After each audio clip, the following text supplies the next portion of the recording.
Fala pessoal, Saulo Formiga na área, terceirão não tira férias e mais uma questão do teu material que a gente veio aqui para poder aprofundar esses estudos. Você tem uma série de questões aí, chamada de questões propostas, e essas questões estão aqui ó, com as gravações em dia para levar para você o melhor da educação maranhense. Tudo isso para você conquistar sua vaga na universidade. Então vem com a gente que com certeza esse sonho vai ser garantido, hein? Vamos lá? A gente está falando sobre problemas ambientais globais e, evidentemente, não dá para falar de problemas ambientais sem tocar em clima e em cidades.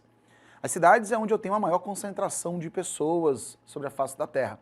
E, com isso, as interferências humanas no meio se tornam cada vez maiores, mais intensas. E o resultado vem na mesma proporção. Vamos para a questão.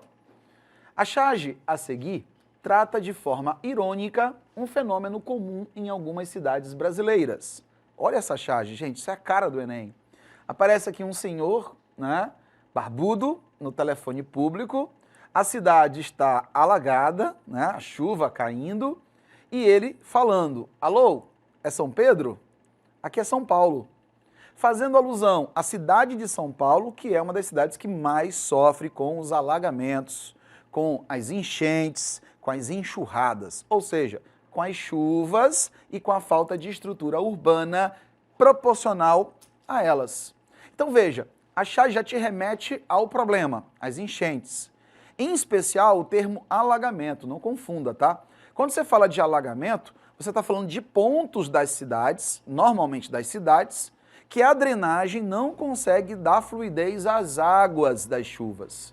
Quer dizer que ela recebe mais chuva do que ela consegue dispersar. O resultado, a gente tem a subida das águas na superfície das cidades. Percebam que a cidade ela sempre tem pontos de alagamento. Ela não tem um alagamento total. Ela tem lugares em que essa água fica mais ou menos concentrada. Por que isso acontece? Bem, é simples. Principalmente por conta do desmatamento. Gente, deixa eu chegar aqui pertinho, olha só. Concentra aqui. Quando eu falo de cidade, você vai falar da ocupação, né? Do crescimento da ocupação daquele espaço. Só que as pessoas desmatam para construir, concordam? Nesse desmatar, a gente vai impactar diretamente no que vai acontecer com a água da chuva. A água da chuva ela deveria penetrar parcialmente no solo. Uma parte escorre na superfície e outra parte infiltra.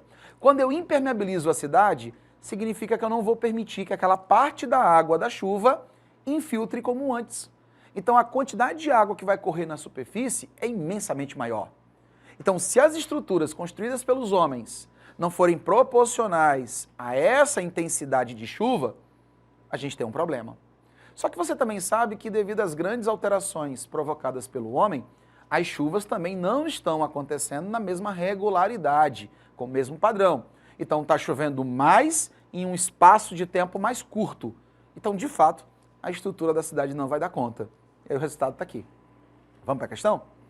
A ocorrência do fenômeno na cidade, referida pela charge, está relacionada, letra A, à concentração populacional.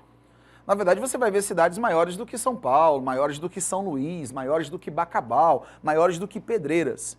Mas todas elas vão ter problemas com a drenagem. Agora, o problema não é o tamanho da cidade, o problema não é o tamanho da população da cidade, mas sim a infraestrutura construída. Se a cidade for planejada, é mais difícil dela viver esse problema, independente da população. Então não é a quantidade de pessoas, mas a infraestrutura.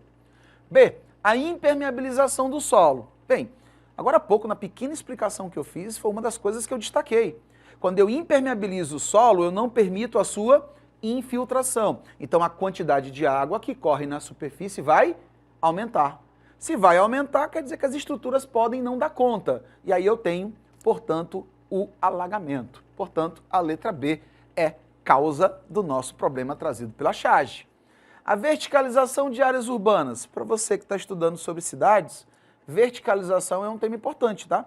Mas a verticalização é o crescimento para cima das cidades, os prédios, os edifícios, que é muito comum à medida em que a cidade cresce em número de pessoas e em importância econômica, mas ela não causa os alagamentos. D, a ocupação do topo de vertentes. Nesse caso aí está muito mais relacionado à erosão, à questão ambiental, assoreamento dos rios, do que necessariamente com o alagamento das grandes cidades. E letra E, ao aprofundamento do leito do rio. Gente, diga-se de passagem, aprofundar artificialmente o leito do rio é uma das possíveis soluções, ou pelo menos uma das ações que tentam minimizar os impactos do crescimento urbano, no caso do alagamento. Alguns rios são extremamente influenciados por esse crescimento das cidades, e aí você acaba ocupando as margens. Quer dizer que a calha do rio ela não vai conseguir reter tanta água da chuva como agora. Lembra? Impermeabilizei o solo, mais água corre na superfície. Essa água vai cair no rio, só que agora em maior quantidade. E o rio não tem margem de segurança para crescer. Então o que eles fazem? Eles aprofundam o leito do rio, eles escavam. Porque aí, como o rio não vai conseguir crescer para os lados, porque vai crescer para cima de uma avenida ou para cima das casas, aprofundar o rio é uma alternativa para ele poder captar mais água da chuva e assim evitar os alagamentos e as enchentes. Perfeito? Então, somada a todas essas alternativas, a única que vai trazer a resposta correta para a questão é a letra B. Tudo bem? Espero que a gente tenha sido bem claro e bem objetivo e eu te aguardo na próxima questão. Valeu!